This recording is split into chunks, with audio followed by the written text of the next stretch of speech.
আবারও আরেকটি মেহেন্দির ডিজাইন নিয়ে চলে এসেছি। একদম এই মেহেন্দির ডিজাইনটা খুবই সিম্পল আর খুবই সহজ একটি মেহেন্দি। একদম অল্প টাইমের মধ্যে আপনারা এই মেহেন্দির ডিজাইনটা হাতে করতে পারেন। আমার মেহেন্দি আপনাদের কেমন লাগছে, আমার কাজ আপনাদের কেমন লাগছে সেটা অবশ্যই আমাকে কমেন্টে জানাবেন।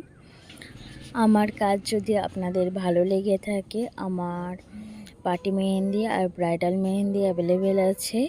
আপনারা আমার সঙ্গে কন্ট্যাক্ট করতে পারেন। আমার কন্ট্যাক্ট নাম্বার 8918874637। এই নাম্বারে আপনারা আমার সঙ্গে কন্ট্যাক্ট করে নিতে পারেন। এটা কাবেরি দিয়ে করেছি। অর্গানিক মেহেন্দি আমার কাছে অ্যাভেলেবেল আছে।